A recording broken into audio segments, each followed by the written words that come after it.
आदरणीय व्यासपीठाने येणारे आपण सर्वजण जी गडबड आल्यापासून चालतीये ती जरा नंतर सांगतो मी एवढी गडबड का करतोय.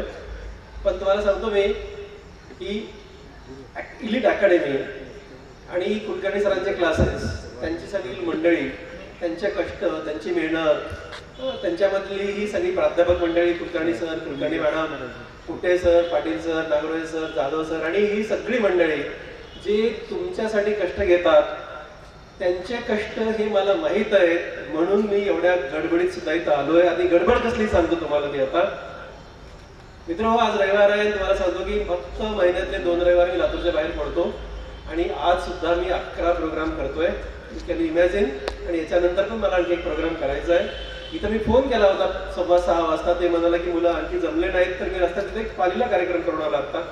आणि हे तुम्हाला मी काय सांगू आता, त्याच्यामुळे आलो मी. मला विकासने सांगितलं की सर थांबा जा, थोड्या वेळाने या. नाहीतर मी बरोबर त्याला 7:30 वेळ दिला, 7:30 म्हणजे मिनिटं मोजणारा मी प्राणी. इथून परत गेलो मी आणि तो कार्यक्रम पुन्हा इथे आलोय.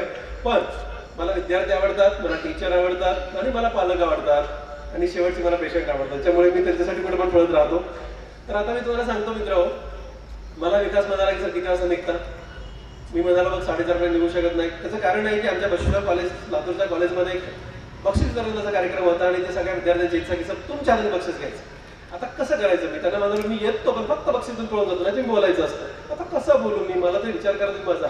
आणि तुम्हाला सांगतो मी की 4:30 म्हणजे 4:30 वाजता मी असा पळत जाऊन गाडी उडून बसलो आणि मग त्यासाठी धडपड करत आलोय. बघा मित्र, तुम्हाला सांगतो की सगळेजण तुम्ही काम करता, पण मी दररोज 12 ऑपरेशन करतो. माझे बरेचसे पेशंट इथे बसलेत, बरेचसे लोक माझ्या ओळखीचे चेहरे ओळखी दिसत आहेत. दररोज मी 12 सर्जरी करतो, दररोज 12. आणि सध्या माझ्याकडे 350 सर्जरी वेटिंगवर आहेत. कसं काम करतोय मलाच माहिती. दररोज पहाटे 5:45 मी काम सुरू करतो, संध्याकाळी 6:30 श्वास घेतो. 14.5 तास काम न श्वास घेता कसं करायचं हे तुम्हाला कुणालाही बघायचं असेल, कुणालाही, तर एक दिवस माझ्यासोबत राहायचं. पहाटेचे 5:45 ते संध्याकाळचे 6:30. तुमचं 1 किलो वजन कमी झालं असेल, विठ्ठलाने म्हणायचं ओपन चॅलेंज कोणी पण या, कोणी पण, तू पण ये विकास, बघ देते एक दिवस ये माझ्यासोबत. हो आठ आहे माझी, खूप सोपं गाठ घातली त्याला. तो माझा खूप म्हणजे प्रेमातला पोरगा आहे आणि ते म्हणाला की सर तुम्हाला यायचं म्हणजे यायचं. त्याच्या पुढे त्यांनी मला दाब टाकला. पद्मश्री डॉक्टर तात्याराव आमच्या क्लासला आले होते. तू कसं येत नाही, पण येतो बा आता दादा आणि म्हणून मला यायचं कसं जमणार आहे. आता मी आज काय सांगणार आहे. माझ्या घड्यात 7:56 झाले. काही झालं तर मी 9 वाजता गाडीत पळणार आहे म्हणजे पळणार आहे. कारण मला 11 नंतर घरात माझी बायको घेत नाही. हो रे, तुम्हाला काय समजत आहे, म्हणजे मलाच माहिती आहे मी कसं मॅनेज करतोय, काय मॅनेज करतोय. ओके, नाही तर मला बाहेर झोपा लागतात. तुला खूप साऱ्या अडचणी, खायचा पैसा सगळ्याच प्रॉब्लेम आहे, म्हणजे अडचणीच आहे. आता मी तुम्हाला असं का सांगतो, त्याचं कारण आहे एका डिसिप्लिनमध्ये राहा. आणि एवढ्या सगळ्या धावपळीमध्ये पळत येण्याचं पुन्हा एकदा कारण सांगतो. ही जी अकॅडमी आहे, इलिट अकॅडमी, तर ह्या अकॅडमीमध्ये ह्या लोकांनी जे काम सुरू केलंय ना, एका उद्देशाने काम सुरू केलंय. तो उद्देश मला आवडला. बघा, तुम्ही म्हणता ना की लातूर कसं, लातूरमध्ये खूप अट्रॅक्शन आहे सगळ्या विषयाचं, प्रचंड अट्रॅक्शन आहे, मला पण माहिती आहे. ओके, लातूरमध्ये एज्युकेशन आणि क्लासेसचं प्रचंड मोठं अट्रॅक्शन आहे. पण इथल्या लोकांना लातूरमध्ये जा, तिथं सगळ्या व्यवस्था करा, तिथं आईवडिलांची पळापळ करून घ्या, मग त्याच तोडीचा आपण पण एखादा क्लास का देऊ नये असा विचार करून ह्या मंडळीने हा क्लास सुरू केला. त्यामुळे त्यांचं मी एकदा अभिनंदन करतो आणि त्यांच्या कार्यासाठी, तुमच्या पैशासाठी शुभेच्छा देतो आणि मी माझ्या कामाला लागतो. आज मी काय सांगणार आहे, आज मी तुम्हाला काय सांगणार आहे आणि आज मी पळत इथं का आलो हे 2 विषय मी सांगतो आणि माझ्या आजच्या कामाला सुरू करतो. ऍक्च्युली प्रत्येक वेळा मला कोणते विषय देतात, आज मला कोणी विषयच दिला नाही. म्हणजे मला कोणते विषय देतात, मी गाडीत बसतो आणि गाडीत माझं एक अशी स्टाईल, म्हणजे माझी एक सिस्टीम आहे. मी सकाळी रन करतो आणि रन करताना असं प्लॅन करतो उद्या काय बोलायचं. हे साधारणपणे माझ्या डोक्यामध्ये येतं आणि काय माहित नाही, ते रन 5 किलोमीटर मी 32 मिनिटात रन करतो. पण 32 मिनिटामध्ये मला खूप चांगले विषय सुचतात, का सुचतात कळत नाही आणि ते खूप सुंदर विषय सुचतात आणि त्या विषयावरती बोलत राहतो. मी तुम्हाला माहिती आहे सगळ्यांना की मी दर महिन्याच्या शेवटच्या संडेला इंस्टाग्राम लाईव्ह करतो आणि संध्याकाळी 7 हे फिक्स आहे माझं. आज शेवटचा संडे आणि कौशिकला मी मागच्या 24 तारखेला केलं, कारण याला मी वेळ दिला होता. तर तुम्हाला सांगतो मी की ते इंस्टाग्रामवरती काय लाईव्ह करायचं हे पण मी तर करतो, बोलत राहतो. आता जेव्हा मी आज खूप गडबडीत आहे, मी सकाळपासून सर्जरी करतो, एमर्जन्सी करत राहतो. आज एका मुलाने 12 वर्षाचा मुलगा आहे, सायकलमध्ये पाय घातला, पाय तिकडे तो तिकडे, तो पाय मी जोडत बसलो. मला आज 8-9 तास लागले आणि ती सर्जरी संपवून मी तिथला कार्यक्रम केला, तिथला कार्यक्रम इथला आलं, ते पण दर्शनातला कार्यक्रम परत जमणारा कार्यक्रम करायचा, असा माझा दिवस आहे आज. आणि हे असताना सुद्धा मी इथे आहे आणि इथे आलोय. त्याचं मी तुम्हाला कारण सांगत होतो की मी का आलो. आणि मग आज विषय मला मिळाला नाही. शक्यतो गाडीमध्ये प्रवास करताना त्या विषयावरती डोळे बंद करून विचार करतो. पण विकास काय म्हणणं माहिती आहे त्याची, त्याला नेहमी माझी परीक्षा घ्यायची असते. त्याने आजही परीक्षा घ्यायची ठरवलं. पण मी एक विषय ठरवून आलोय, मला मी बोलणार आहे. पण मला विद्यार्थी का आवडतात, विद्यार्थी एवढे का आवडतात, त्या विद्यार्थ्यांशी मी का जोडला गेलोय आणि असं नेमकं त्यांच्यातून का घडलं गेलं याचा एक प्रसंग सांगतो. आता बोलून गेलो की मी असं काम करतो आणि मी ओपडीमध्ये एक पेशंट बघत नाही. तुम्ही बऱ्याच लोकांनी अनुभव घेतला असेल. म्हणजे साधारणपणे डॉक्टरांच्या केबिनमध्ये एक पेशंट असतो. माझ्याकडे 30-35 लोक एकदाच केबिनमध्ये असतात. बाहेर किती असतात बघायचं कामच नाहीये. आमच्याकडे लॉट सिस्टम आहे. एका लॉटमध्ये तेवढे बघायचे, दुसऱ्या लॉटमध्ये तेवढे बघायचे. कोणाला खूप पर्सनली बोलायचं असेल तर लॉटच्या शेवटी बघायचं. अशी सिस्टम आहे माझ्याकडे. पण मला पर्याय नाही, मला काहीच पर्याय नाही आहे. पण मी खुश असतो, लोक पण खुश असतात. माझ्याकडे केसवाटे माणूस नाराज होत नाही, कारण मला इमानदारीच प्रॅक्टिस करायची. एक शब्द मी पेशंटला खोटं बोलत नाही, 1 रुपया जास्त घेत नाही. असं केलं पाप लागतं, हे मला आयुष्यात कधीच करायचं नाही. त्यामुळे लोक खुश, मी पण खुश असतो. पण ही अशा प्रॅक्टिसमध्ये काय झालं की मी एकदा एवढे मोठे पेशंट माझ्या समोर आणि एक मुलगी येते, तिच्या हातात पेढ्याचा बॉक्स असतो बघा. आता भानगड काय झालं आहे का, मी नेहमी सांगत राहतो ना की आमच्याकडे कुठला पण निकाल लागत नाही. 10वीचा लागो, 12वीचा लागो, MBBSचा लागो, इंजिनिअरिंगचा लागो, MPSC लागो, UPSC लागो, कुठलाही निकाल लागला की माझ्या हॉस्पिटलमध्ये एवढे पेढे येतात की मी एक पेढ्याचं दुकान टाकू शकतो. एवढे पेढे नको म्हणजे काय माहितीये का, मी मुलांकडे एवढं जोडलं गेलो ना, तर काय झालं की चला लाडे सगळं भेटायचं असतं. मला पण छान वाटतं, मी खूप एन्जॉय करतो. मला त्यांना बोलायला पण प्रचंड आवडतं.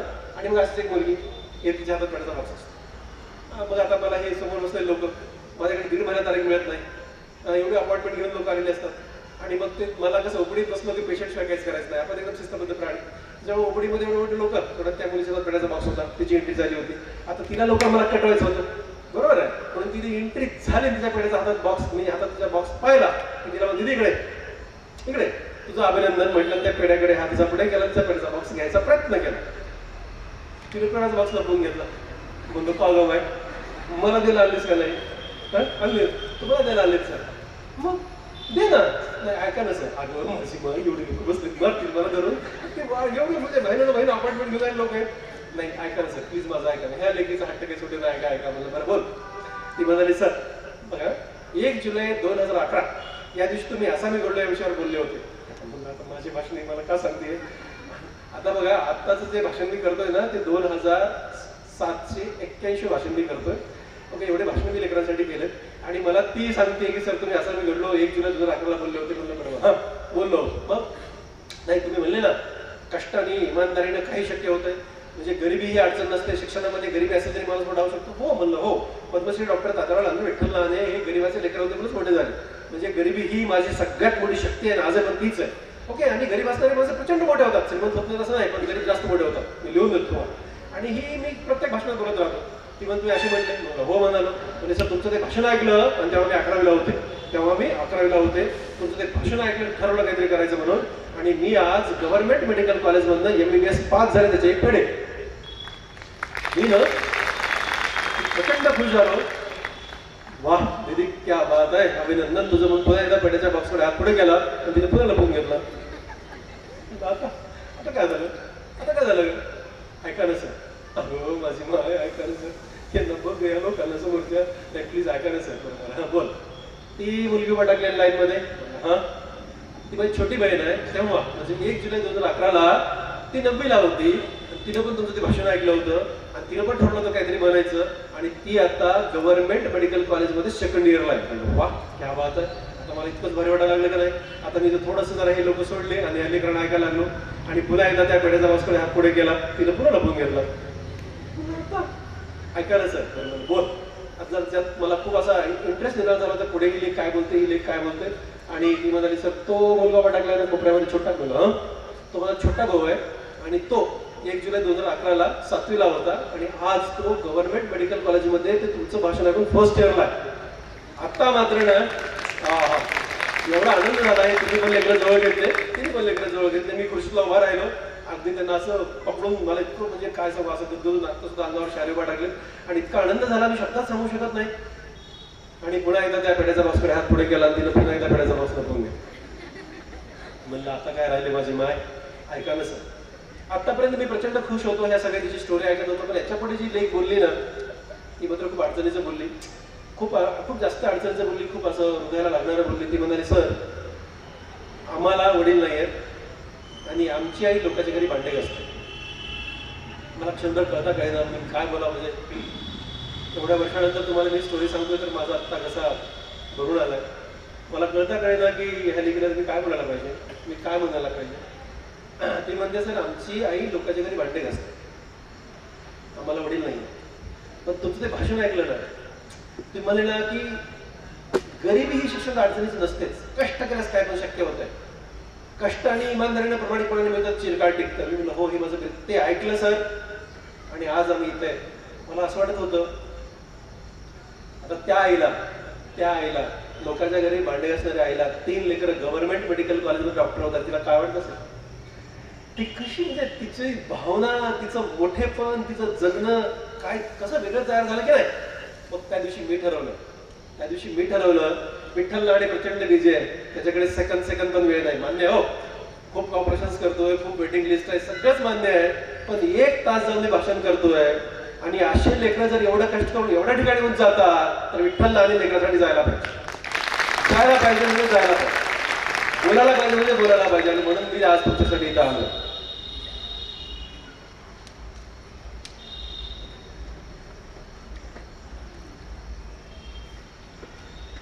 मी आज काय बोलणार तर आजचा विषय माझा 8 वाजून 5 मिनिटं झाली, साधारणपणे 40 मिनिटात हा विषय मी संपवतो. मी असे नेहमीच घड्याळ बोलत असतो, तसं चालत असतो. इव्हन मी माझ्या वाचवायला पण मिनिटात वेळ सांगतो. मी कधी 3:15 वाजता 2:15 असं बोलत नाही. 10 वाजून 11 मिनिटं, 5 वाजून 7 मिनिटं, 2 वाजून 3 मिनिटं असं सांगत असतो, तसंच करत असतो. पण हे करा, तुम्ही पण करा, बघा तुमच्या आयुष्यात खूप फरक पडेल, खूप जास्त फरक पडेल. मी तुम्हाला सांगत होतो आजचा विषय, आणि आजचा विषय आहे यशाचा पासवर्ड. आता हा विषय माझ्याकडे बघायचा नाही, माझ्याकडे सावधान बसायचं एकदम. प्रत्येक शब्दाना शब्द कानातून मेंदूकडे घेऊन जायचा, मेंदूतून हृदयात घेऊन जायचा, हृदयावरती लिहून ठेवायचा, आणि तुमच्या आयुष्यात यशस्वी झाल्यानंतर मला भेटायला यायचं, पुन्हा एकदा भेटायचा बॉक्स घेऊन. ओके, तर ही अपेक्षा करणार आहे तुमच्या सगळ्याकडनं. बघा आता बारकाई नाही का, यशाचा पासवर्ड. मी ना जगभरामध्ये फिरतो, तुम्हाला माहिती आहे मी दुभंगलेले ओठ आणि टाळू या विषयाच्या मोफत सर्जरी करतो. आपण आता काल म्हणजे 30 तारखेला 10,000 सर्जरी मोफत पूर्ण झाल्या आपल्या, आणि हे महाराष्ट्रातल्या सगळ्यात हायेस्ट नंबर ऑफ सर्जरी आपल्या दवाखान्यामध्ये मोफत पार पडल्या. काल हे 19 वर्ष हे रेकॉर्ड आपल्या नावावर आहे, 19 वर्ष रेकॉर्ड एकाच माणसाच्या नावावर आहे. आम्ही ते करतोय का. मी तुम्हाला सांगत होतो या कारणाने मला खूप ठिकाणी जावं लागतं. स्माइल ट्रेन नावाचे एक संघटन आहे जे मला या ऑपरेशन करण्यासाठी मदत करते, त्यांच्या मदतीने मी सर्जरी फ्री करतोय. त्यामुळे हे 95 देशामध्ये हे ऑर्गनायझेशन काम करतं. मी खूप देशामध्ये फिरायला जातो म्हणजे ह्या कामासाठी जातो, आणि खूप मोठ्या लोकांना भेटतो, खूप जास्त मोठ्या लोकांना भेटतो. कारण आहे की आपलं जे काम आहे ना हे 95 देशातलं पण एकदम वरच्या लेवलचं काम आहे. त्यामुळे त्या कामाचं खूप जास्त जगभरात कौतुक होतं. आणि मग मला लोक बोलवतात तुम्ही करता कसं, तुम्ही आम्हाला सांगा की हे काम कसं करता येते एवढं मोठ्या प्रमाणात. तर मग त्यासाठी मी खूप मोठ्या देशामध्ये फिरायला जातो, म्हणजे फिरायला जावं लागतं, त्यांच्या भेटीगाठी घेतात. आणि मग मी खूप मोठ्या लोकांना भेटलो ज्यांच्याकडे बघताना असं आकाशाकडे बघायला एवढ्या मोठ्या लोकांना मी भेटलो. आणि मग यांचा मी अभ्यास करायला लागलो की ही लोक मोठी झाली कशी झाली एवढी मोठी. आणि त्या मोठ्या लोकांतले काही गुण मला सापडले. त्यांचे 3 गुण आहेत, 4था गुण माझा आहे. हे 4 गुण मी तुम्हाला सांगणार आहे. ते गुण अंगीकृत असताना माणसं जगातली सगळ्यात मोठी माणसं होतात, त्याला यशाचा पासवर्ड असं म्हणतात. आणि त्या पासवर्ड मधला पहिला शब्द आहे कमिटमेंट. कुठला आहे? अरे जरा पोरांसारखं बोला ना. कमिटमेंट म्हणा मोठ्याने, इकडून आवाज येत नाहीये. कमिटमेंट हा म्हणजे काय असतं? कमिटमेंट बघा, शाळेत जाताना प्रत्येक जण म्हणतो आपल्याला हे बनायचंय. आजकाल 2 वर्षाचं 3 वर्षाचं लेकरं आलं, तू काय होणार, ते लगेच सांगतो मला हे व्हायचं ते व्हायचं. कमिटमेंट बघा ना काय सुरू होतं. पण तुम्हाला सांगतो तुम्ही जेव्हा थोडेसे मोठे लेकर आहात, 10वीचे लेकर आहात, 11वीचे आहात, तुम्ही कमिटमेंट म्हणजे शाळेत जाता की नाही, तुम्ही कॉलेज जाता की नाही, कमिटमेंट करता. काय कमिटमेंट करता? आता सरांची इच्छा आहे 1000 डॉक्टर तयार करायचे, त्यांनी कमिटमेंट तयार केली. तुम्ही पण कमिटमेंट घेतली असेल ना, मला काहीतरी बनायचं आहे, घेतली का नाही घेतली? कमिटमेंट केली का नाही केली? मी म्हणलं कमिटमेंट करतात लोक. कमिटमेंट करणारे काही लेकर पाहिले मी, 3 प्रकारचे लेकर आहेत कमिटमेंट करणारे. नंबर 1 सेल्फ मोटिवेटेड असताना, कोणी सांगायची गरज, आपला अभ्यास करतात बस आणि जगातला मोठा माणूस बनतो, सेल्फ कमिटमेंट असतं. दुसरी काही लेकरं पाहिली मी, ते विठ्ठल राहण्याचं भाषण ऐकून आपण मोठा माणूस आहोत, ती कुणाच तर ऐकून करतात मला छान वाटतं. बरोबर आहे, कोणीतरी त्यांच्या आयुष्यामध्ये मोटिवेटर आहे, कोणीतरी त्यांचा मेंटर आहे, ॲडॉल आहे, त्याला बघून ते मोटिव्ह होतात लोक, लेकरं होतात, ते पण आवडतात मला. तिसऱ्या प्रकारची लेकरं मी पाहिली आणि ते कमिटमेंट करतात काही कारणाने, काही प्रसंगाने, काही त्यांच्याकडे पर्यायच राहत नाहीत, ते पर्याय शोधण्यासाठी ते करतात, त्यांना ते करणं कंपल्सरी पडतं. असे काही इव्हेंट त्यांच्या आयुष्यात घडतात. मला विचारलेला तुमचा प्रश्नाचं उत्तर मी तुम्हाला देतो की मी कधी कमिटमेंट केली. त्या यशाच्या पासवर्ड मधला पहिला शब्द आहे कमिटमेंट, आणि ती मी कधी केली. मी तर मी ना प्रसंगाने कमिटमेंट करणारा प्राणी आहे. नंबर 1 मी सेल्फ मोटिवेटेड नाही, नंबर 2 मी हुशार नाही, नंबर 3 मी कोणाचं ऐकणारा नाही. ओके, माझा राहिला विषय शेवटचा की प्रसंग असे घडले आयुष्यामध्ये की त्या प्रसंगाने मला कमिटमेंट करायला लावली. आणि ती कमिटमेंट तुम्हाला सांगतो. मी साधारणपणे 6वी-7वीला होतो. मी कधी कमिटमेंट केली की मोठा माणूस बनायचं. आणि माझ्या आईला मी माय म्हणतो, तिला एका लग्नाला जायचं होतं. लग्नाला ही फार लांबची गोष्ट सांगतो. मी आता 55 वर्षाचा आहे. मी 13 वर्षापूर्वी, म्हणजे मी 13 वर्ष असतानाच सांगतो, म्हणजे साधारणपणे 42 वर्षापूर्वीची गोष्ट मला मी सांगतो, 41 वर्षापूर्वीची गोष्ट मला सांगतोय. तर तेव्हा माझ्या माईला एका लग्नाला जायचं होतं. माकेगाव नाव छोटंसं गाव आहे आमचं, रेणापूर तालुक्यामध्ये, लातूर जिल्ह्यामध्ये. आणि तेव्हा त्या गावात लाईट नव्हती. मी 10वी पास होतो, त्या गावात लाईट नव्हती. मी कंदिलात अभ्यास करूनच 10वी पास झालोय. तुम्हाला मी हा प्रसंग सांगत होतो की माझ्या माईला लग्नाला जायचं होतं. तर लग्नाला जायचं होतं, बैलगाडीतून लग्नाला जायचे. माझी माय मला म्हणाली, विठ्ठल, माझ्या एका मित्राच्या आईचं नाव घेतलं, ती म्हणजे त्याच्या घरी जा आणि लुगडं घेऊन ये. लुगडं कळतं का? साडी. माझ्या माईच्या भाषेमध्ये लुगडं म्हणजे लांब असताना 9 बार म्हणते ती, आणि साडी म्हणजे 7 बार, म्हणजे लहान असते. ही माझ्या माईची भाषा आहे. पण त्याला लुगडं म्हणाली. लुगडं घेऊन आलो मी, तिला घालून दिलं. तिने ते लुगडं घालून दुसऱ्या लग्नाला गेली, बैलगाडीमध्ये बसून दुसऱ्या दिवशी आली. तिसऱ्या दिवशी ती गडीबडी करून 2 हातात दिलं, नेऊन द्यायला गेलो. नेऊन मी परत येत होतो. आणि परत येताना आमच्या घरासमोर एक नाला आहे छोटा. त्या नाल्यावरून काय माहित नाही, मला कधी सरळ जावंच वाटलं नाही, उडी मारून नाही. कधी सरळ गेलो एकदा पण नाही. म्हणजे आताही मला ते नाले उडी मारा वाटते, पण आता कशी मारायची? आता विठ्ठल आणि डॉक्टर झाले, त्यामुळे अडचण पडते नाले उडी मारायला. म्हणजे उडी मारायला प्रचंड आवडतं मला. आणि ते उडी मारण्यासाठी मी असा प्रयत्न करत होतो कधी, तेव्हा 7वीला असताना की. आणि उडी मारताना माझ्या अशा उगीच मला प्रश्न पडला की माझ्या माईनं लुगडं का मागवलं होतं, तेही माझ्या मित्राच्या आईचं का मागवलं. मित्र, तुम्हाला सांगतो, माझ्या माईनं ते लुगडं मागवलं होतं कारण माझ्या माईकडे एक पण धडकन लुगडं नव्हतं. माझ्या माईकडे दांड घातलेलं लुगडं, दांड हा शब्द मला कळतो का नाही कळतो माहित नाही, 2 कुठल्याही रंगाचे एकत्र जोडलेलं दांड म्हणतात, किंवा ठिगळलेलं लुगडं होतं. म्हणजे कुठं फाटलं तर माझे वडील धोती घालायचे, धोतीचं काढून ते पांढरं लावायचे, अशी सगळे लुगडे होते. पण एकही धडकन लुगडं नव्हतं. आणि मग घरची इज्जत झाकून ठेवण्यासाठी माझ्या माईनं माझ्या मित्राच्या आईचं लुगडं घालून दुसऱ्याच लग्नाला गेली होती. मला सांगतो, that was a day in my life. तो दिवस ती उडी माझ्या आयुष्यातला कमिटमेंट आहे. त्या दिवशी मी कमिटमेंट केली. त्या दिवशी मी कमिटमेंट केली, बॉस एवढा अभ्यास करायचा ना, एवढा अभ्यास करायचा ना, एवढा अभ्यास करायचा ना, आणि इतका मोठा माणूस व्हायचं की आपल्या माईला आपण एक लुगडं घेऊ शकतो. मी लुगडं घेण्यासाठी कमिटमेंट केली. मला सांगतो, माझ्या आयुष्यामध्ये ना माईचं लुगडं प्रचंड महत्वाची भूमिका निभावतो. प्रचंड महत्वाची भूमिका. मी खूप नशिबान आहे, ती आजही चांगली आहे. माझी बायको तिची सख्खी मैत्रीण आहे. माझ्या बायकोने तिला 365 लुगडं दरवर्षी घेते. हा विषय खूप वेगळा झाला कारण ती घेऊ शकते आज. हा प्रसंग पुढचे खूप विषय वेगळे आहेत. मित्रांनो, तुम्हाला सांगतो की मी 7वीत असताना कमिटमेंट केली होती की आपल्या माईला लुगडं घेण्यासाठी अभ्यास करायचा. तुम्ही कुठल्याही कारणाने कमिटमेंट करा लेकरांनो, कुठल्याही कारणाने करा. सेल्फ मोटिवेटेड राहा. माझं ऐकून कमिटमेंट करा की प्रसंगाने कमिटमेंट करा, पण कमिटमेंट करा की आपल्याला मोठा माणूस व्हायचं. करा. दॅट इज अ फर्स्ट, पहिली गोष्ट कमिटमेंट. नंबर 2, यशाचा पासवर्ड आहे ना, मी त्याला काही असायला पाहिजे. यशाच्या पासवर्ड मधला दुसरा शब्द कन्सिस्टन्सी. कुठला? मला असं ऐकायचंच नाही रे. कन्सिस्टन्सी मोठ्याने म्हणायचंय. बीडच्या प्रत्येक कोपऱ्यात गेलं पाहिजे. काय? कन्सिस्टन्सी. मी तुम्हाला सांगू का, मी अशी माणसं पाहिली, आज शाळेत निघालं की आता खूप अभ्यास करायचा आहे, असं करायचंय, तसं करायचंय, हिव करायचंय, टेव करायचंय, सगळं. कॉलेजमध्ये निघाला, आता ट्युशनला निघाला की खूप साऱ्या कमिटमेंट करायला लेकरांनी पाहिले. 8 दिवस अभ्यास करतात, 8 दिवस.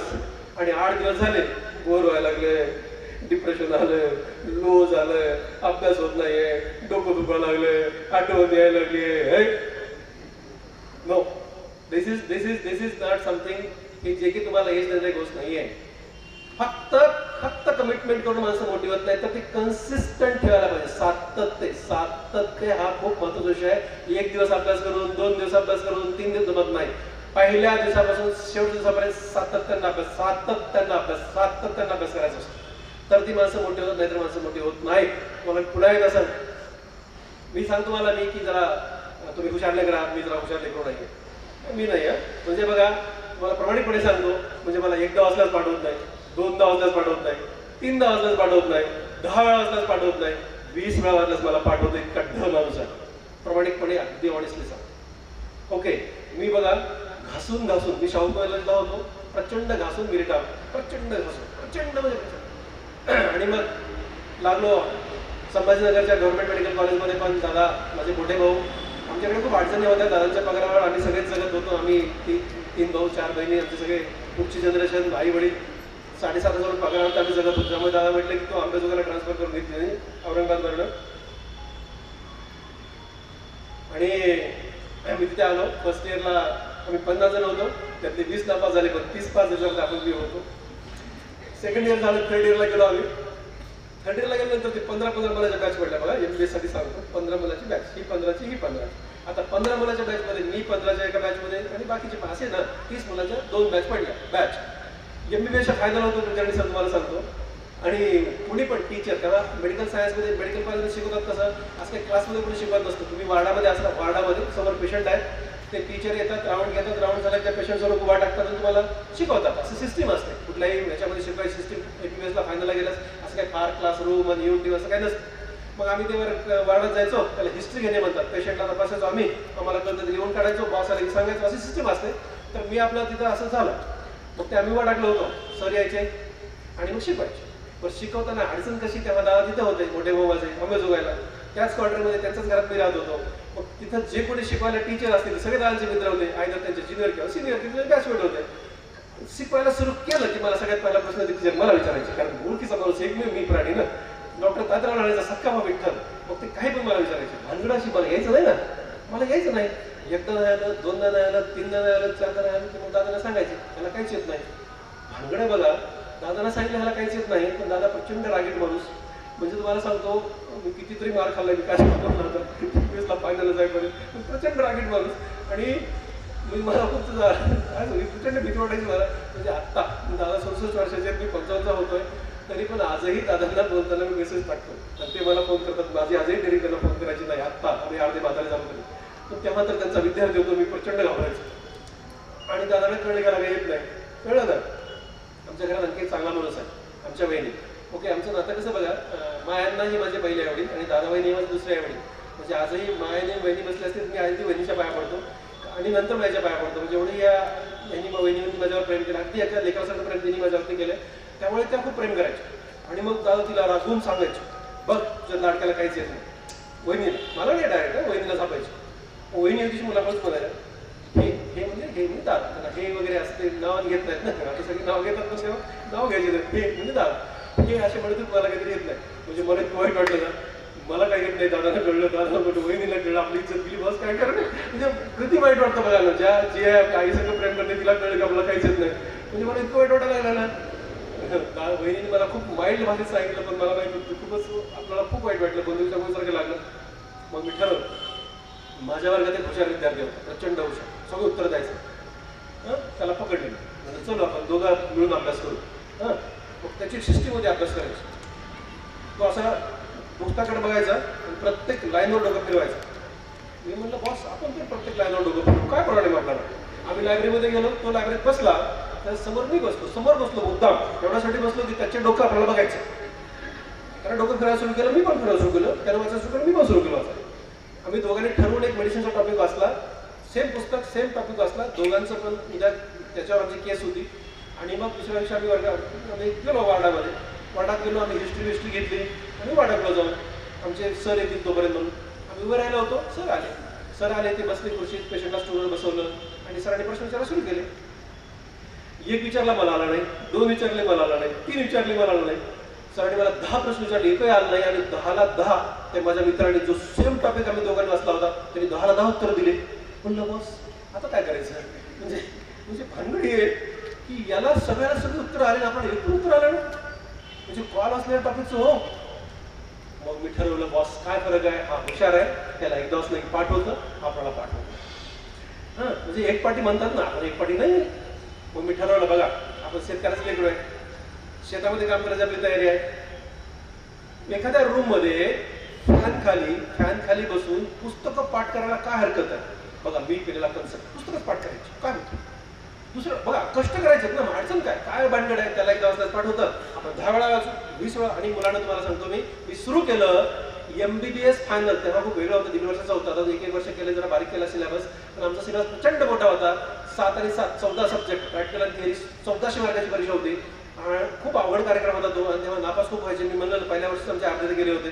आणि मला सांगतो, मी सुरू केलं, कसं सुरू केलं माहिती आहे का, मी लिहून काढलं, लिहून सगळे विषय लिहून काढले, त्या विषयाचे टॉपिक लिहून काढले. त्या टॉपिकला किती वेळ लागते लिहून काढला, 100 पानाची वही लिहिली एका रविवारीपासून, 12 तास वही लिहितो. वही लिहून काढली आणि सुरू केला अभ्यास करायचा. कसा करायचा, एक टॉपिक वाचायचा, एका विषयाचा एक टॉपिक वाचायचा, आणि दुसऱ्या विषयाचा तिसऱ्या चौथ्या वाचत जायचं. पुन्हा जेव्हा त्याच विषयाचा दुसरा टॉपिक वाचायचा, तेव्हा पहिलं वाचून दुसरं वाचायचं. ओके, मग असं करायला लागलो मी. जेव्हा मी 10वा टॉपिक एका विषय वाचायला लागलो, तर पहिला टॉपिक 10 वेळा रिवाइज झाला. मी जेव्हा 20व्या टॉपिक पर्यंत गेलो होतो, पहिला टॉपिक 20 वेळा रिवाइज झाला. आणि मी पुन्हा उलटे रिव्हिजन सुरू केलं, तेव्हा तो टॉपिक 20 वेळा वाचून झाला. मला पुस्तकच पाठ झाली, पुस्तकं पाठ झाली मित्र, तुम्हाला सांगतो. आणि MBBS फायनल युनिव्हर्सिटीची एक्झाम झाली, आणि त्या एक्झाम मध्ये 14ला 14 विषयाचे गोल्ड मेडल एकाच वर्षाला मिळाले, मोजून एका. माझा हा मित्र सगळे उत्तर देणारा, माझ्यापेक्षा 100 मार्कांनी मागे होता, 100 मार्कांनी मागे होता. मला तुम्हाला एक पॉईंट सांगायचं, इम्पॉसिबल असं काहीच नसतं, माहिती का? इम्पॉसिबल असं काहीच नसतं, काहीच म्हणजे काहीच नसतं, काहीच म्हणजे काहीच नसतं. काहीही पॉसिबल असतं, पण तेवढं डेडिकेशन लागतं, तेवढी डिसिप्लिन लागते, तेवढं कष्टाची तयारी लागते. आणि ह्याच्यात काय अवघड आहे, याच्यात काहीच अवघड नाही. अभ्यास करणं, पुस्तक वाचणं जगातलं सगळ्यात सोपं काम आहे. बघा, ऑपरेशन करणं अवघड आहे की नाही, अवघड आहे का नाही, इकडे तिकडे काय झालं तर अडचणीचं आहे का नाही. पण समजा पुस्तक वाचलं तुम्हाला आलं नाही, पुन्हा वाचू शकता की. मी जगातलं सगळ्यात सोपं काम, 10 वेळा तुम्ही पुस्तक वाचून चुकलं, 15 वेळा वाचू शकता की नाही. बाकी सगळेच काम अवघड आहे. इव्हन ड्रायव्हिंग करणं पण अवघड आहे हो. साधं एकदा चुकलं ना, पण पुस्तक असं नाही ना. तुम्ही किती पण वेळा म्हणून जगातलं सगळ्यात सोपं काम पुस्तक पाठ करणं. आणि तुम्हाला सांगतो लेकरांनो, MBAचा निकाल लागला, बघायचंच काम नाही. आणि मग आमची इंटर्नशिप लागली, एक नवीन शोध लागला की पुस्तकं पाठ केली माणूस हुशार होतो. शोध लागला. काय शोध लागला? शोध काय लागला? अरे काय शोध लागला? पुस्तकं पाठ केली की माणूस हुशार होतो. म्हणा, हा शोध कसा लागला सांग. MBS पास झालो मी, आणि इंटर्नशिप करायची असते. इंटर्नशिप करणारा डॉक्टर म्हणजे त्या विषयाचा सगळ्यात ज्युनियर डॉक्टर.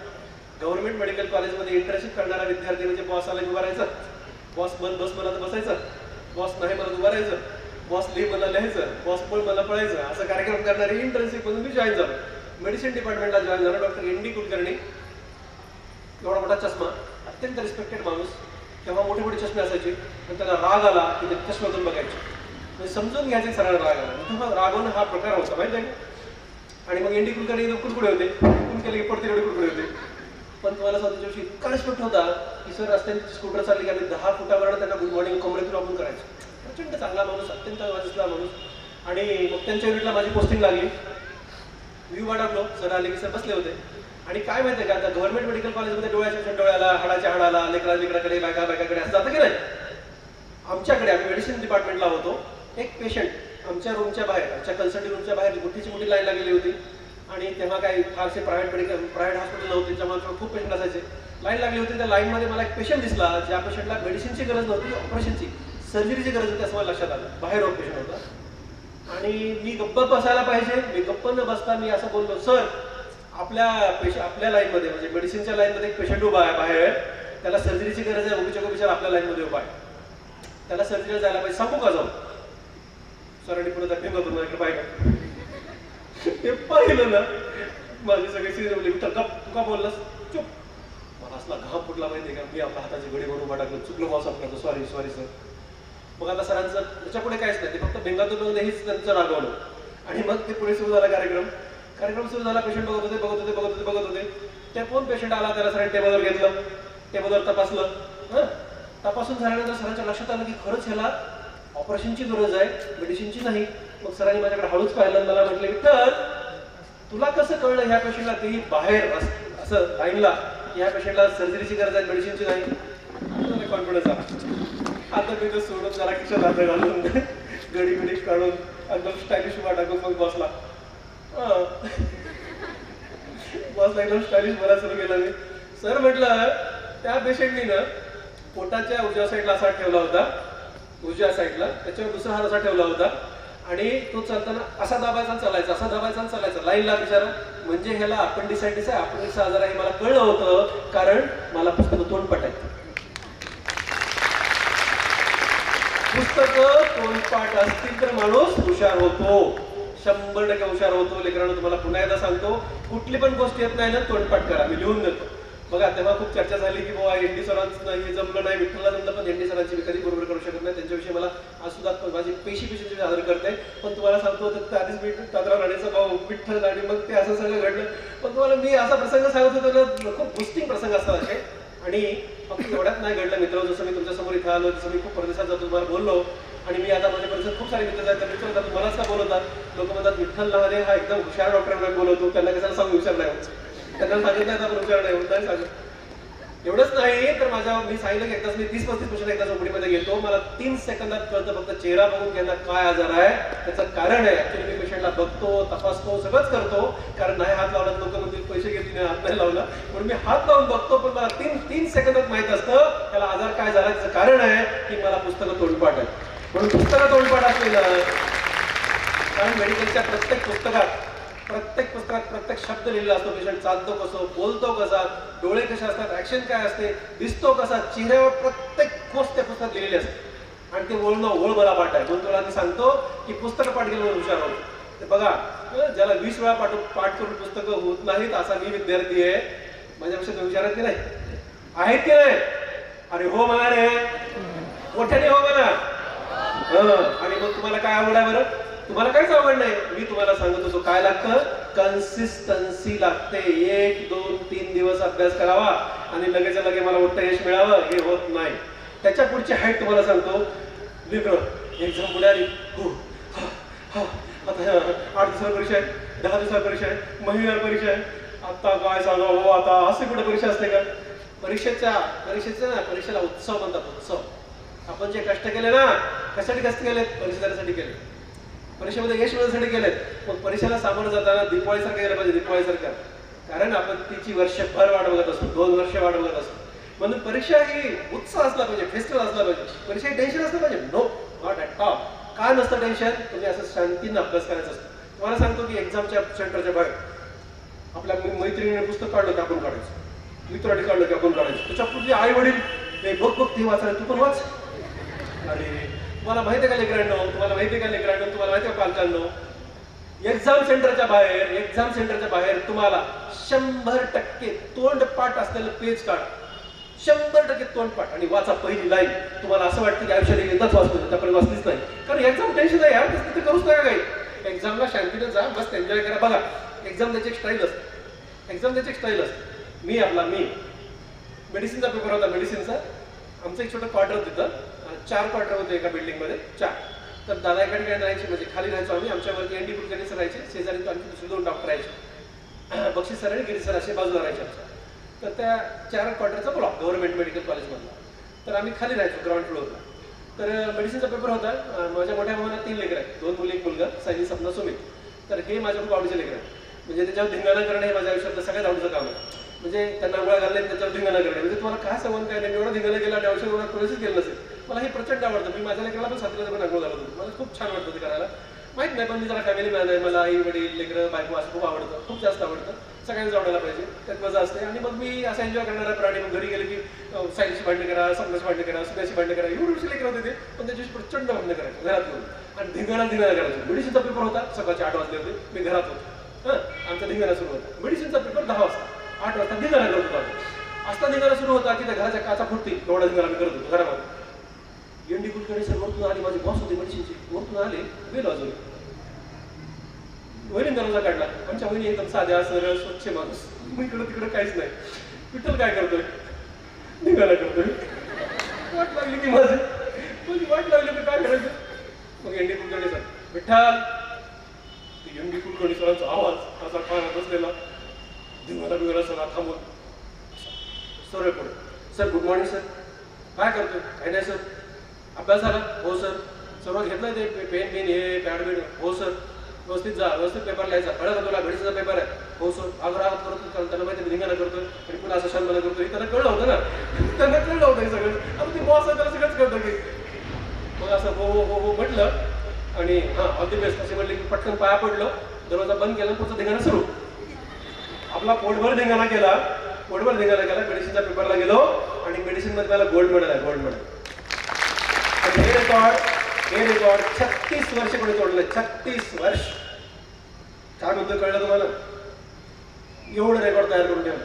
गोल्ड मेडल आहे, जो धिंगाणा करत होता मी 8 वाजता 10 वाजता पेपरला गेलो होतो. हे कधी शक्य होत आहे? कन्सिस्टन्सीने हे शक्य होते. लेकरांनो हे समजून घ्या.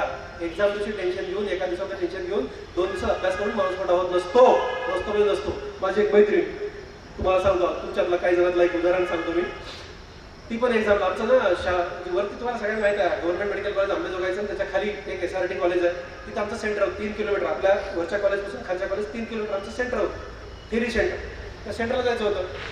मी आपला गरीबाचा पोरगा कुणाच तरी सोबत जाणार, एका मित्राच्या गाडीवर पाठीमागं बसून मी जाणार होतो. ओके, आपल्याला असंच काहीतरी करावं लागायचं. आणि तुम्हाला सांगतो मी असं माझ्या मित्राच्या गाडीवर बसून असं मागे निघालो की माझ्यासमोर एक रिक्षा चालला होता. रिक्षा मी असं बघितलं त्या रिक्षामध्ये, तर माझे क्लासमेट, माझी वर्गमित्र त्या रिक्षात बसलेली होती. फायनली मेडिसिनचा पेपर होता.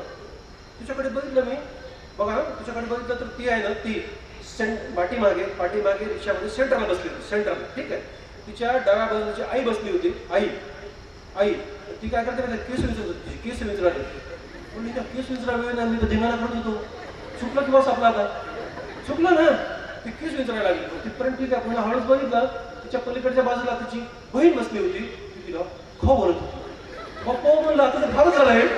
कसं म्हणजे आपलं सगळं म्हणजे बाप रे, मला एकदम पालपीची वाढायला लागलं, कॉन्सन्ट्रेट वाढला माझं. म्हणलं मी तू पप्पा धिंगाणा करतो. मला सांगतो मी त्याच्या पुढची हाईट मी आणखी जरा बारकाईने बघायला लागलो. आता चुकलं ते आपलं असं बघायला लागलो तर तिचा भाऊ ड्रायव्हरच्या बाजूला बसला होता, ड्रायव्हरच्या बाजूला. आणि त्याच्या हातात मेडिसिनचं पुस्तक होतं आणि त्याला असं पकडलं होतं वाचायला. 15 मिनिटामध्ये ही मेडिसिन काय वाचणार होती माय. तिचं काय झालं माहिती, नापास झाली.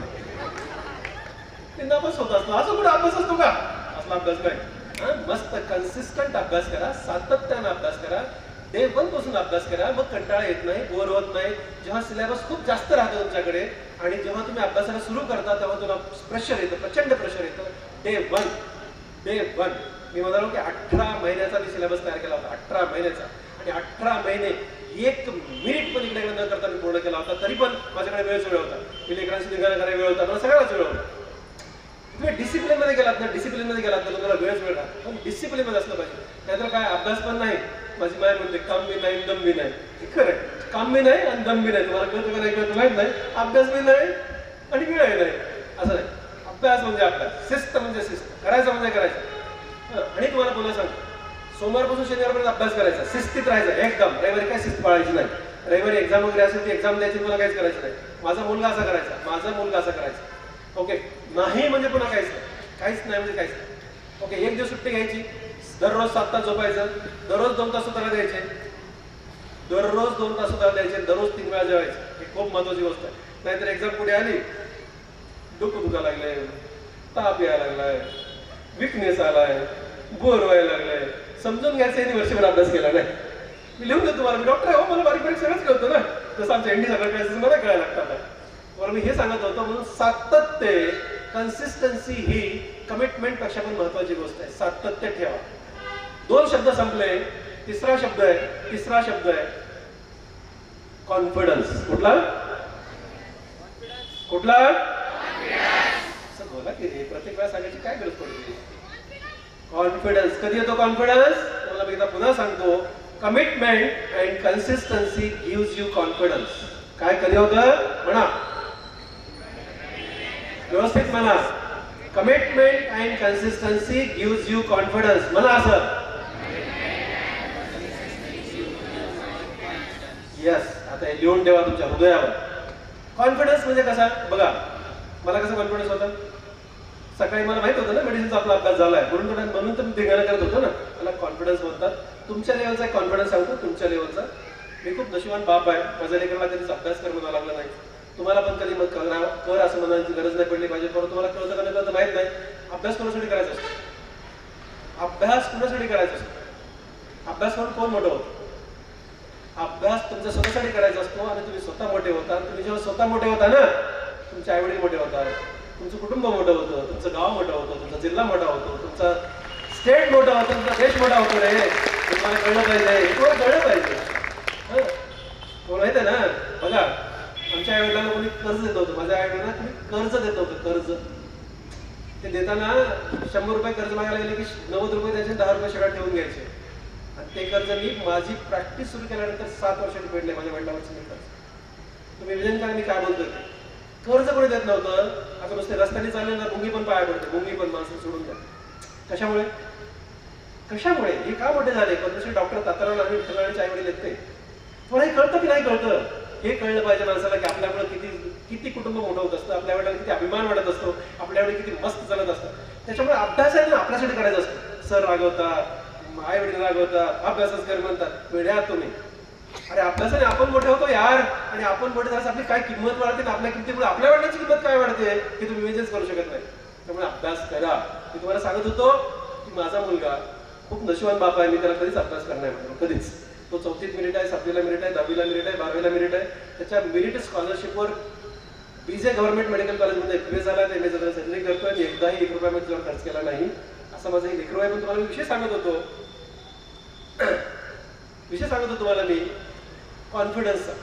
प्रसाद माझ्या मुलाचं नाव आहे, 12वीला होता आणि 15ची गोष्ट ही. आणि तेव्हा नेमकी नीटची प्रिपरेशन त्या 2 वर्ष केलं, तेव्हा ती कोर्टात केस झाली आणि मग ती काहीतरी सीईटी झाली.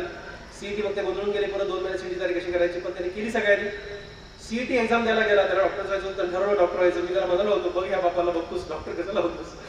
ते मग त्यांनी खूप छान बोलतो तो, तुम्हाला बघून तर डॉक्टर व्हायचं पप्पा, तुम्हाला बघून तर डॉक्टर व्हायचं, यू आर माय आयडॉल. असं तो खूप छान, म्हणजे इतका इन्स्पायरिंग बोलतो ना तो, खूप भारी वाटायला लागतं मला. खूप जास्त गोड लेकरू आहे. म्हणजे तुम्हाला सांगतो की तो जेव्हा कॉलेज लागला ना, त्याला ती त्याच्याकडे स्कूटी होती, स्कूटी होती. पुढे स्कूटी माहिती आहे का?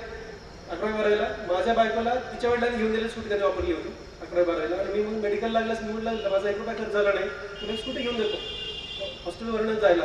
पप्पा म्हणला माझ्या वर्गामध्ये 200 विद्यार्थी आहेत, 3 लोकांकडे स्कूटी आहे, मला पण नको आहे, सगळे पाहिजे तर मी पण पाहिजे. 4.5 वर्ष लेकरांनी गाडी पण नाही घेतली मला. खूप वेगळा प्राणी आहे, खूप जास्त वेगळा प्राणी आहे. त्या माझ्या आई वडिलांच्या इम्प्रेशनमध्ये आहे तो. ते खूप त्याला कष्टाची गोष्टी प्रचंड सांगते माझी माई माझा बाप. त्यामुळे तो त्या इम्प्रेशन प्रचंड इम्प्रेशनमध्ये आहे. घराच्या बाहेर पडताना पाया पडल्याशी जात नाही. खूप वेगळा माणूस आहे तो.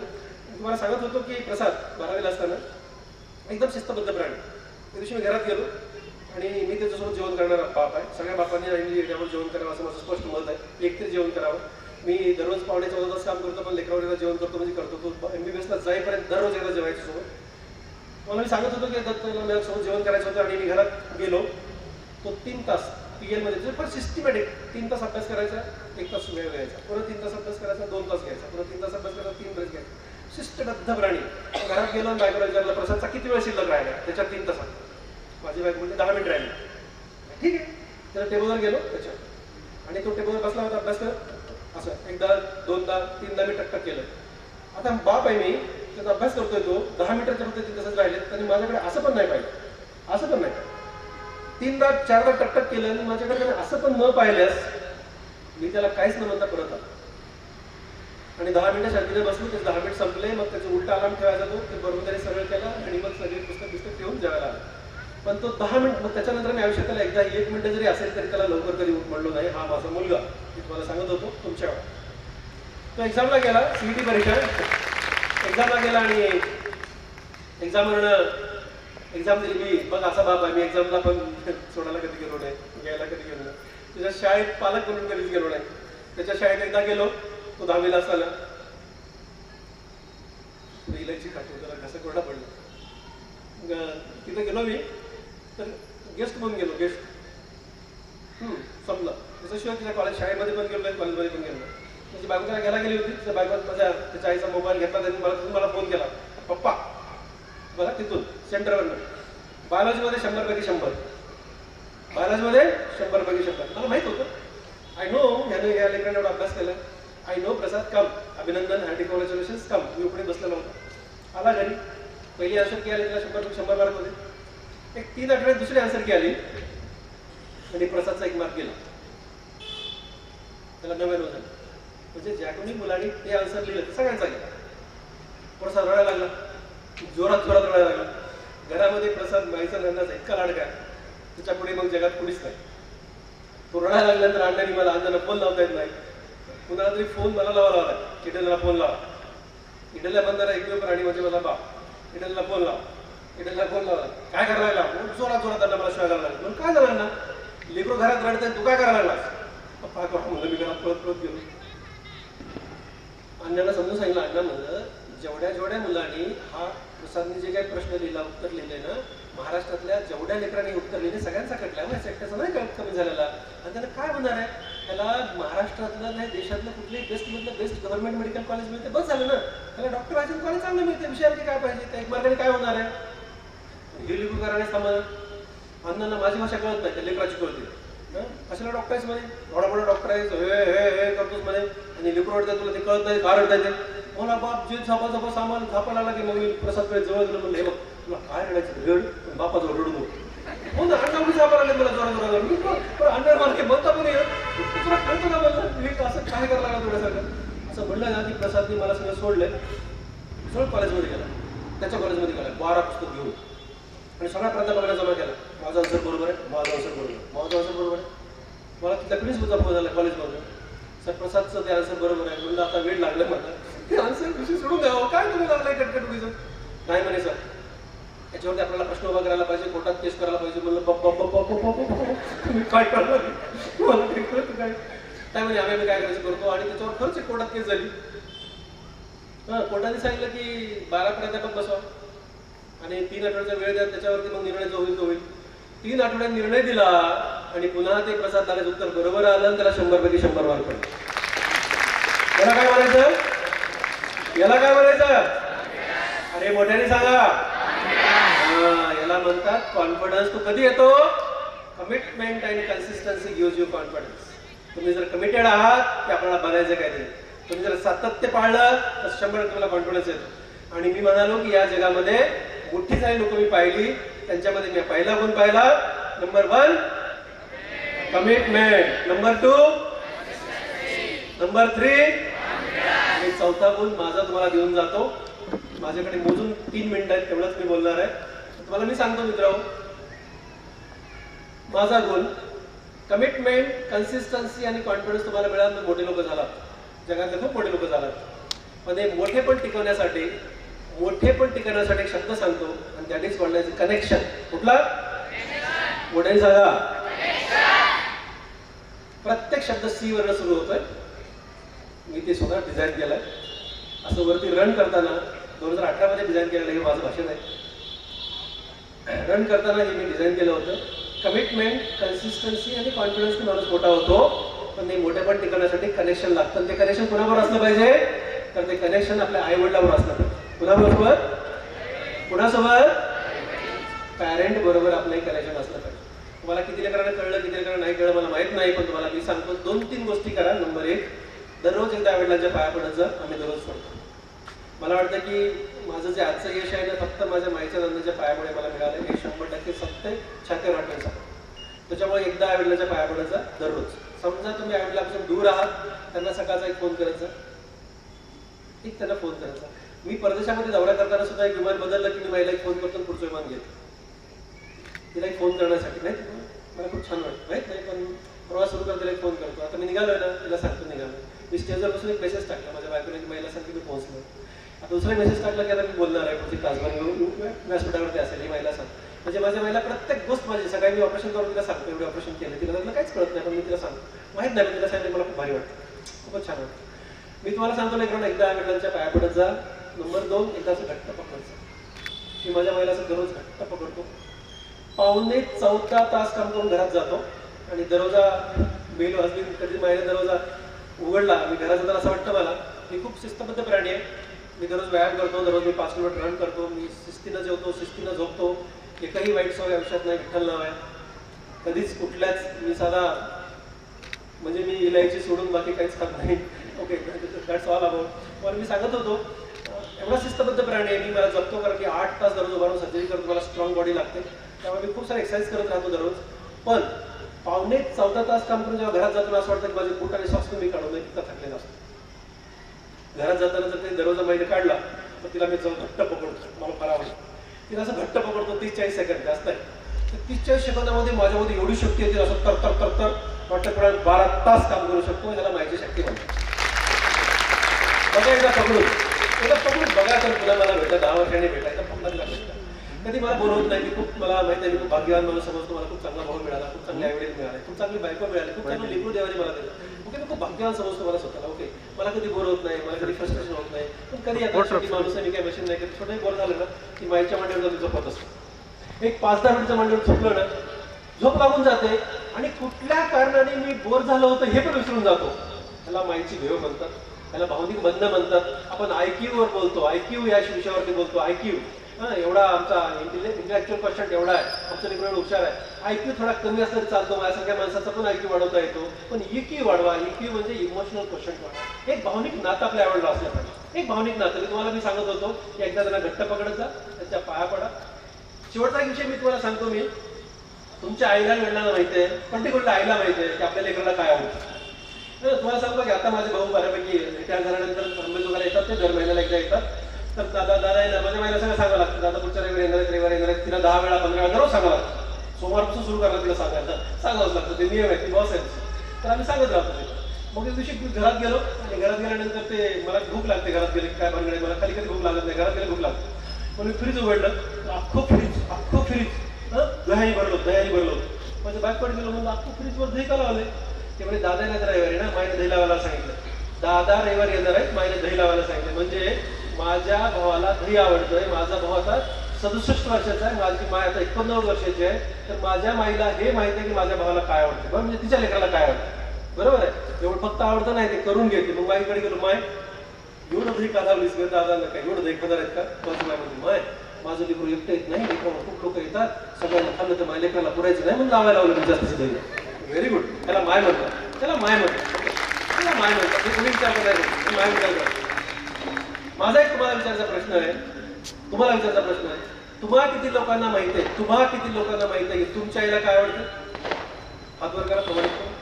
किती लोकांना माहित आहे. विठ्ठल नाव आहे माझं, खोटं बोलले पाप लागतं. हे बघा, तुम्हाला कळलं न कळलं बरोबर माहित नाही. माझ्याकडे 150 नोकर आहेत. देवाने मला भरभरून दिलाय. मी 3 दवाखाने चालवतोय. माझा विश्वास खूप वेगळा आहे. पण दररोज माईचा चहा मी बनवतो. नुसता बनवत नाही, नुसता हाताने तिला पाजतो, त्याच्यानंतरच मी कामाला लागतो. ओके, तिला चहा पाजून तिला विचारतो, माय चहा काय झाला ग. ती म्हणते मस्त झाला. सुरकुत्या पडलेला चेहरा तिचा, ती मस्त झाला म्हणून जे हसते ना, ते दात पण पडलेले. ते चेहरा इतका सुंदर दिसतो ना, ते चेहरा माझी दिवसभराची शक्ती असते. फार भारी वाटतं राव. तुम्हाला सांगतो, आपल्या जगावर खुशी जातो. होत आनंद तिला झालेला असतो. स्वतःचा चेहऱ्यावरचा आनंद असा वाहत असतो. ही माझी शक्ती असते. तुम्हाला माहिती का की आमच्या घरामध्ये भाजी पण माझ्या माईला बापाला विचारून व्हायची. आता मी अण्णाला खूप मिस करतोय. अण्णा नाही तर 26 मेला 5 वर्ष होती, कारण आपल्यात नाही आहेत. मी अण्णांकडे जाण्याचा मुद्दाम न जाण्याचा प्रयत्न करतोय. अण्णा म्हटलं की मला खूप त्रास होतो, जास्त त्रास होतो. पण मी खूप एन्जॉय केलं. मी असंच एक दिवशी घरात गेलो होतो आणि म्हटलं की मला भूक लागते. ड्रेस काढलं, खूप विषय आहे. तर मग मला दाराला थोडा सापडला. माझी बायकोला गरम पोळी खाऊ घालणारी बायको, नवऱ्यावरती खूप प्रेम करणारी बायको. माझ्यावर मी खूप नशिबान माणूस आहे. आणि तुम्हाला सांगतो, मी ते ऑपरेशन थिएटरमध्ये जाताना कोणतरी तिला फोन करू शकतो, मी फोन करू शकतो, घरी येतो, ती पोळ्या टाकते गरम. आणि म्हणून आम्ही खात असतो बसून, खूप एन्जॉय करतो आम्ही. त्या दिवशी न सांगताच घरात गेलो. चुकलो, म्हणजे राहिलं माझ्याकडे. घरात गेलो तर अरे तुम्ही ह्याला सांगितलं नाही, पोळ्या टाकायचं राहिलं, थांबा 2 मिनिटं, अशी माझी बायको म्हणाली. 2 मिनिटं थांबा म्हणाली ती खरी, पण मी फ्रीज उघडली. त्यात मला एक ओल्या नारळाचा तुकडा सापडला. आता ओल्या नारळाचा तुकडा सापडल्यास मला प्रचंड आवडतो. मी हातात घेतला की माझी बायको काय काय काय काय खाताय, काय करताय. अगं म्हणलो काय करतोय, नारळाचा तुकडा खातोय, काय करतोय. नाही खाला काय झालं. तो माईसाठी ठेवलाय.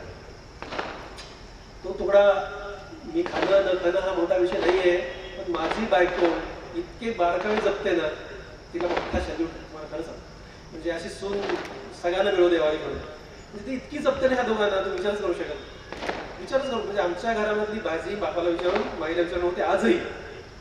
ओके, मला माझ्या लेकराला विचारून कधीच होतं. आणि मी एन्जॉय करतो, पण मस्त एन्जॉय करतो. मला तुम्हाला पॉईंट सांगायचा होता. आपल्या आईला काय आवडतं, आपल्या बापाला काय आवडतं हे कधीतरी एकदा करून खाऊ घाला यार. कधीतरी एकदा खाऊ घाला, बघा त्याला किती भारी वाटायला लागतं. म्हणजे किती त्यांचा आनंद गगनात मावत नाही लेकरांनो, एकदा करात. आणि म्हणून तुम्हाला सांगत होतो की मोठे पण टिकवण्यासाठी तुम्हाला सांगू आम्ही, तुम्हाला सांगू आम्ही समजा एक्झाम दिली पण तुम्हाला चांगले मार्क नाही केले, काय फरक पडतो? काय फरक पडत नाही. तुम्हाला पुन्हा सांगतो की जी माणसं आयुष्यात एकदा तरी अयशस्वी झाले, फेल झाले, ती माणसं मोठी झाली.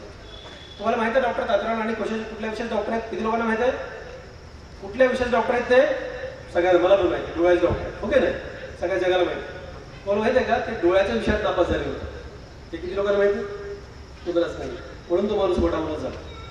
पद्मश्री येतो कशामुळे झाला? ते नापास झाले.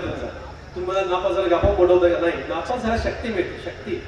विठ्ठल लहानला 14 पॉईंट मिळाला आहेत ना, ते रेकॉर्ड मध्ये जोडला नाही असं बोलत राहतो. मी पण नापास झालो होतो. MCS प्लास्टिक सर्जरी करताना मी नापास झालो होतो आणि नापास झालो म्हणूनच मोठा माणूस होऊ शकतो. त्यामुळे आयुष्यामध्ये एखादा अपयश आलं ना, माझंच कसं झालं, मलाच कसं झालं, मलाच असे काय मार्क पडले, माझंच लक नाही, मलाच बॅड लक आहे, असलं काही नसतं. ओके, तेवढ्याच हिंमतीनं तेवढ्याच शक्तीनं उभं राहायचं असतं, ती माणसं मोठी होतं. त्यामुळे समजा तुम्हाला कधी अपयश आलं ना, तुम्हाला खूप चांगले मार्क पडले ना, तुमचे नाते तुम्हाला फार फोन करत नाही, पण मार्क कमी पडले जास्त फोन करतात. ही सिस्टीम आहे, ही सिस्टीम आहे. मला सांगतो ना, मला माहिती आहे ना, कसं पुरीचं पडले की मार्क, आता काय करा, चांगले मार्क पडल्यानंतरचं कौतुक करणं सोडूनच द्या ना. त्याच्यामुळे तुम्हाला सांगू का, ही शक्ती असते माहिती आहे का? हे असं कोणी तुम्हाला टीच करताना ही शक्ती असते, अशी मला शक्ती मिळायची. मला खूप भारी वाटायचं. ह्याला टीच केलं का, ही बघतो मी आता, ह्याला टीच केलं का, आता बघतो. ही शक्ती असते यार, ही शक्ती काढायची असते बाहेर. हे लोक जे बोलतात की नाही तुला ते चेरी पडलेले असतात, अरे यार याने केलंय, तुला असे पडतात की नाही तुला औषधी उठत नाही कधीच. त्यांना खळ बनायचं, सोडून द्यायचं, माफ करून टाकायचं, ह्याच्याकडे जायलाच लागायचं. तुम्हाला मी सांगत होतो. म्हणून तुमच्या आयुष्यात अपयश मिळालं ना, तर सगळ्यात पहिलं आईवडिलांना सांगा. तेच तुमच्या पाठीमागं भिंतीसारखं उभा टाकते. मी तुम्हाला बॉन्ड पेपर लिहून देतो. आणि तुम्हाला जेव्हा काही चांगलं मिळतं ना, तुम्हाला काही आनंद होतो, तुम्ही एखादं यश मिळतं ना, ते पण सगळ्यात पहिलं आपल्या आईवडिलांनाच सांगा. कारण त्यांच्या एवढा आंतरिक आनंद कुणालाच होत नाही. त्यांना आंतरिक आनंद होतो, बाकी लोकांचा दाखवणारा आनंद असतो. म्हणून मी तुम्हाला काय सांगतो, त्याच्यामुळे आई वडिलांना कनेक्टेड राहा. यश अपयश फार मोठ्या गोष्टी नसतात आणि अपयशाला पचवण्याची शक्ती ज्यांच्यामध्ये येते ती माणसं मोठी होतात. त्यामुळे कधी एखादे मार्क कमी पडले तर अदरवाईज घेत जाऊ नका. तुम्ही खूप मोठा माणूस होणार आहे ते मी लिहून देतो. फक्त तुम्ही म्हणाल लहान सरांनी म्हटले मार्क कमी पडले मोठा होता, तर पुढे अभ्यासच नाही करायचा, आज करू नका प्लीज. म्हणजे त्याची शक्ती घ्या आणि अभ्यास करा, पण तुम्ही मोठे माणसं होता. आणि मी तुम्हाला सांगत होतो कनेक्शन. यशाच्या पासवर्ड मधले माझे सगळे शब्द संपलेत. आता रिव्हिजन घेतो आणि माझा शेवट करतो. यशाचा पासवर्ड, पहिला शब्द मोठ्याने रे, दुसरा, तिसरा आणि चौथा. हे कनेक्शन सगळ्यात महत्वाचं आहे. तुम्ही कितीही मोठे व्हा, पण आई वडिलांना आयुष्यात कधीच नका विसरा. मी म्हणालो ना की मला असं सार्थ अभिमान वाटते. माझ्या दवाखान्याचं उद्घाटन पण माझ्या आई वडिलांनी केलं. मी आता पण माझ्या बाहेर सांगतो की मी मोठा सुद्धा बांधणार आहे, मला तूच तुझं मारायचं, तूच उद्घाटन करायचं, तुझ्यापेक्षा मोठा जगात कुठेच नाही. म्हणजे त्यातली जी मजा आहे ना, बोलून त्यांना कनेक्टेड राहा. आणि आता शेवटचं मी असं नेहमी माझ्या भाषणात शेवट करायचो की अण्णांना भेटा. मी अण्णांना भेटा म्हणू शकत नाही, मला खूपच मिस करतोय.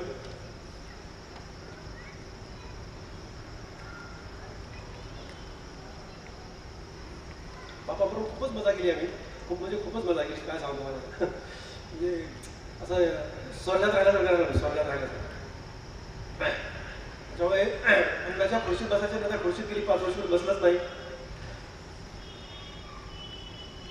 तिकडे मी तुम्हाला सांगत होतो की अण्णांना भेटा असं मी म्हणून माझ्या भाषणात शेवट करायचं म्हणू शकत नाही. पण तरीही मी अण्णांना भेटा का म्हणायचं माहित आहे की माझा बाप हवेत चालायचा, जमीनवर कधीच 52 किलो वजन होतं. पुन्हा तर बाप 46 किलो झाले होते. पण बापाला असं वाटायचं त्याची छाती हत्ती एवढी मोठी आहे. चालण्यात तोरा, बोलण्यात तोरा, म्हणजे काय स्टाईल होती माझ्या बापाची, बघायचं काम नाही. एक दिवशी अण्णा असे मी उघडीत बसलो होतो. अण्णा समोरून चालले होते, हवेत चालत होते. मी अण्णांकडे बघितलं. अण्णा म्हणलं, अण्णा तुम्ही हवेत चालायला लागलात, पडार हो. असं असं अण्णांनी म्हटलं. अण्णांनी माझ्याकडे एकदम तिरप पाहिलं आणि मला म्हटले, तुला माहिती आहे का मी कोण आहे? बापू माझा बाप आहे ना. म्हणजे बघा माझा प्रश्न काय, अण्णा तुम्ही हवेत चालला लागलेत पडा.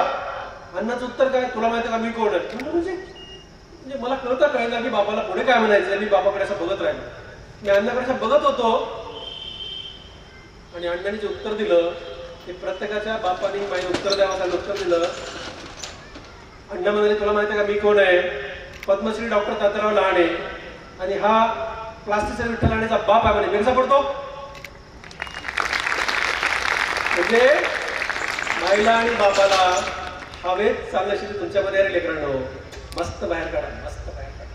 त्यांना हवेत चालवा, त्यांना हवेत चालवा. मग ह्या इलाइट अकॅडमीला वाटलं पाहिजे इतके मोठे वाहन ह्या सगळ्याच प्राध्यापक मंडळींना, कुलकर्णी सरांना, कुटे सरांना, जाधव सरांना, पाटील सरांना, नागवे सरांना, कुलकर्णी मॅडमला आणि त्यांच्या अख्ख्या टीमला वाटलं पाहिजे आमचे लेकर आहे ते आमचे लहाने सर. तुम्हाला माहिती का, तुम्ही जेव्हा बीडच्या बाहेर जाल ना अख्ख्या बीड वाशांना वाटलं पाहिजे की बीड जिल्ह्याचे लेकर आहेत. तुम्ही जेव्हा महाराष्ट्राच्या बाहेर जाल अख्ख्या महाराष्ट्राला वाटलं पाहिजे की महाराष्ट्रीयन आहेत. याच्याही पलीकडे तुम्ही जेव्हा भारत देशाच्या बाहेर जाल ना भारत देशाला वाटलं पाहिजे की आमचे लेकर इतके मोठे व्हा. धन्यवाद धन्यवाद धन्यवाद.